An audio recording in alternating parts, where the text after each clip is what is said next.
au discours, aux propos. Si certains veulent parler, comme le fait souvent bien Yvon, ben, la parole sera donnée à tout le monde. Ok. Bon, dans 10 secondes, nous allons entamer notre hymne national.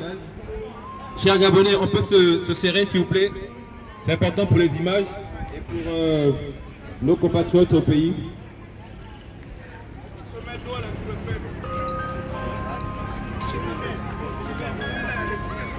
Ouais.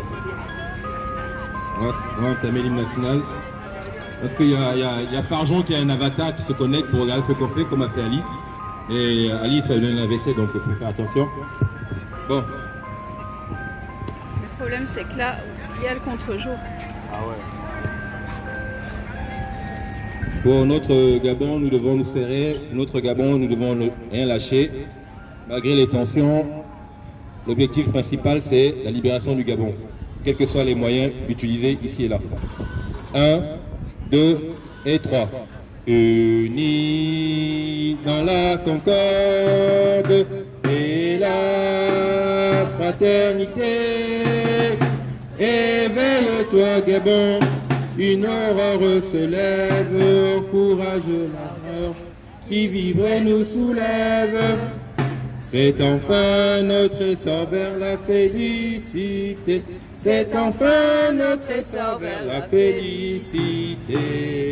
Éblouissante et fière, le jour sublime monte, pourchassons à jamais l'injustice et la honte.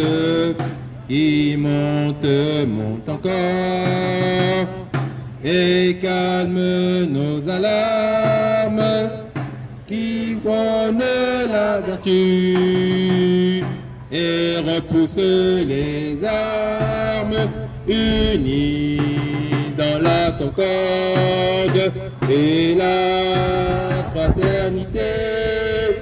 Éveille-toi Gabon, une aurore se lève, encourage l'ardeur qui vibre et nous soulève. C'est enfin notre essor vers la félicité. C'est enfin notre essor vers la félicité. Union, travail, justice. Chers Français, chers touristes qui passaient par la place du Trocadéro, comme l'a signalé mon compatriote il y a quelques instants, nous sommes des Gabonais, nous représentons une partie de la diaspora gabonaise à l'étranger. Le message que nous tenons à vous faire passer, comme beaucoup de pays francophones d'Afrique, nous avons un système dictatorial qui depuis 1960, on peut dire 1967, a installé, enfin la France, pas le peuple français, mais certains politiciens français ont installé au Gabon une famille. Cette famille, c'est la famille Bongo. Le père a régné pendant 42 ans et le fils adoptif de cette cynique personne a depuis 2009 dirigé ce pays. Je ne vais pas vous passer tout ce qui s'est passé à partir de 2009, mais nous avons en 2016, c'est-à-dire le 27 août 2016, eu une élection présidentielle. Au terme de cette élection présidentielle, tout le monde le sait, la France, l'Union européenne, l'Union africaine, les États-Unis, l'ONU, tout le monde sait que le principal vainqueur de cette élection, c'est M. Jean Ping, dont le poster est en jaune sur le côté. Malheureusement, ce monsieur ne peut toujours pas gouverner. Pourquoi? Certains diront que ce n'est pas possible encore en 2019 qu'on puisse organiser des élections et que le principal vainqueur ne puisse pas diriger ce pays. Notre pays, le Gabon, pour une superficie de 267 000 km², quasiment la moitié de la France, une population de 2 millions d'habitants, a le malheur d'avoir un sous-sol extrêmement riche. le manganèse, l'or, l'uranium, le pétrole, le diamant et d'autres minerais. Et malheureusement encore, ce pays a été colonisé par la France. Contrairement aux anciennes colonies anglaises qui ont été plus ou moins libérées, la plupart des colonies françaises d'Afrique ne sont malheureusement pas libres. Au Gabon, nous avons un système qui a été mis en place par des politiciens français, un pays extrêmement riche avec une population extrêmement pauvre, des institutions qui sont à la solde de la dictature et un pays qui, tous les jours, ne fait que s'enfoncer. Et cela depuis quasiment 2009. Le fils Ali Bongo, en 10 ans, a eu plus d'argent que son père Omar Bongo en 42 ans. Nous voulons juste installer la démocratie dans notre pays.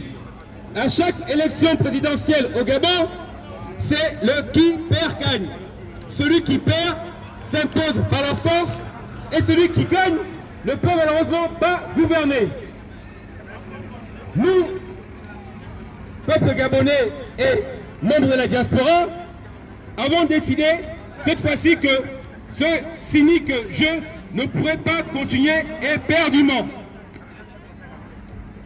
Lors de la proclamation des résultats de l'élection présidentielle de 2016, la Cour constitutionnelle du Gabon est dirigée par la belle-mère de l'ancien dictateur Ali Bongo.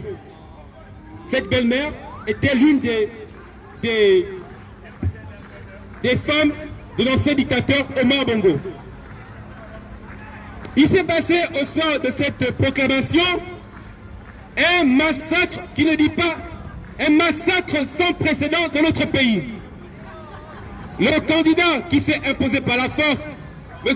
Ali Bongo, a décidé de massacrer des Gabonais dans le QG de son principal adversaire. Et cela à côté de la base militaire française et ses 450 militaires. Bien évidemment, les Gabonais ont demandé de l'aide à la base militaire française du 6e BIMA et leurs 450 militaires qui sont installés au Gabon depuis des décennies, de nous venir en aide. Malheureusement, ça n'a pas été le cas. Nous avons appelé le Quai d'Orsay. Nous avons appelé l'ambassade de France au Gabon. Bien évidemment, c'était silence total. Monsieur François Hollande était au courant, minute par minute, de l'état d'avancement du massacre qui s'est déroulé de 23h à 5h du matin. L'armée française également, monsieur Le Drian, qui a fait le tour, qui a fait le passage de François Hollande à Emmanuel Macron avec les mêmes dossiers, était au courant. Qu'est-ce qui s'est passé par la suite? Bien évidemment, le pouvoir en place pensait que la population gabonaise allait faire comme d'habitude, c'est-à-dire se calmer et rentrer en négociation avec le principal perdant de l'élection qui s'impose par la force. L'Union européenne, principalement la France, pour revendiquer notre victoire usurpée par le dictateur Ali Bongo, nous a demandé de passer par les voies légales. Bien évidemment, au Gabon, les voies légales sont à la solde du pouvoir. Nous sommes allés à l'Union africaine. Nous sommes allés à l'Union européenne. En 2017, l'Union européenne a voté 2 résolutions. En février et en septembre 2017. Ces résolutions sont simples. En 2 mots, il faut sanctionner les responsables des actions au Gabon. Mais bien évidemment, nous sommes en 2019, 2 ans après, il n'y a toujours pas de sanctions. Nous avons demandé aux eurodéputés pourquoi les principaux responsables des actions au Gabon ne sont pas condamnés. Les eurodéputés allemands, belges et d'autres pays ils ont clairement signifié que si les sanctions ne sont pas prononcées sur les principaux responsables des actions au Gabon, c'est parce que la France bloque leur application. Donc nous sommes dans un jeu assez cynique. La France, dont Emmanuel Macron passe tout leur temps à vanter les mérites de la démocratie à l'étranger, mais ce monsieur qui a eu l'occasion de dire, lorsqu'il était candidat à l'élection présidentielle en France, de dire que monsieur Ali Bongo n'avait pas gagné l'élection présidentielle, monsieur Macron, une fois au pouvoir, refuse de se prononcer sur le Gabon. Bien évidemment, vous allez nous dire, mais comment ça se fait qu'un pays africain puisse demander à ce que la France puisse prendre des sanctions? Parce que malheureusement, pour notre pays qui, soi-disant, a été indépendant en 1960, ben, nous nous sommes rendus compte qu'au fil des années, que l'indépendance que nous avons octroyée en 1960 était une indépendance de façade. 60 ans après l'indépendance, notre pays extrêmement riche a une population extrêmement pauvre.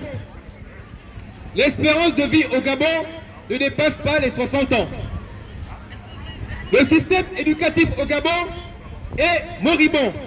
Depuis 10 ans, aucune école, lycée, collège, université n'ont été construits. Et paradoxalement, l'AFD, l'Agence française de développement, a donné 800 millions d'euros au dictateur du Gabon, Ali Bongo, 800 millions d'euros qui provient des impôts du contribuable français. Nous sommes en 2019, 3 ans après l'élection présidentielle. En octobre 2018, monsieur Ali Bongo, qui est l'ami d'Emmanuel Macron, de monsieur Jean-Yves Le Drian, a été victime d'un AVC.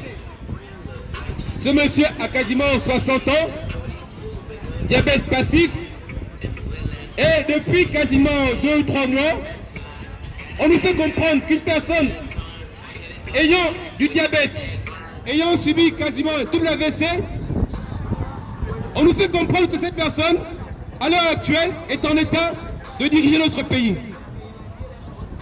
Malheureusement, nous ne voyons jamais ce président dictateur, mis à part qu'il soit des fois bloqué dans son palais de verre et qu'il reçoit des dictateurs francophones d'Afrique, bien évidemment avec l'aval de la France.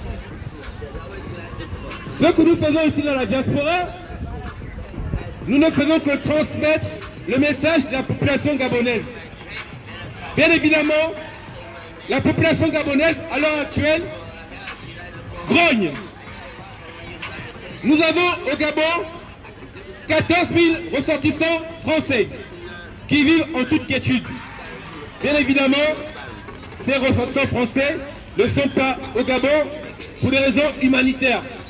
Ils travaillent dans le pétrole, dans l'entreprise manganaise, dans le bois et autres entreprises. À l'heure actuelle, la population gabonaise grogne. La population gabonaise grogne. Pourquoi? Parce que depuis quasiment le mois de mars, nous avons un dictateur qui ne répond pas aux sollicitations de la population, des syndicats, des membres de l'opposition. Nous avons un dictateur qui est quasiment en déplacement depuis 2 mois. On nous fait comprendre qu'il est à Londres. Et par la même occasion, depuis quasiment 1 mois, nous avons 2 ou 3 personnes, notamment M. Brice Fargeon, le directeur de cabinet d'Ali Bongo, Brice Fargeon, bien évidemment, qui est français, et Madame Sylvia Bongo, qui est franco-marocaine.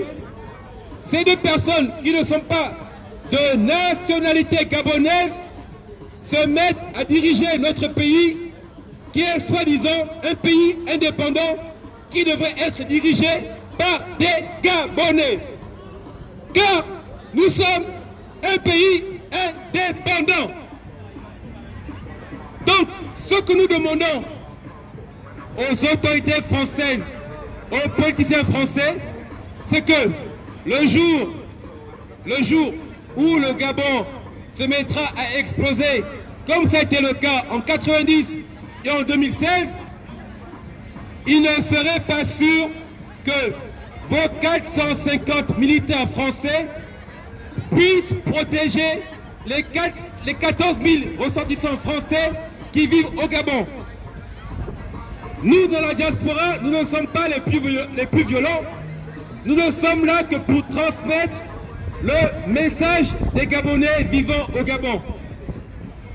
La seule chose que nous voulons, c'est que le Gabon soit pour la première fois libre, et que la personne que nous avons choisie, c'est-à-dire M. Jean Ping, comme ça a été le cas avec M. André Borbam, M. Pierre Mamoudou et Babé Solo, puissent diriger notre pays. Nous vous remercions. Nous sommes là jusqu'à 18 h. D'autres personnes pourront intervenir. Merci.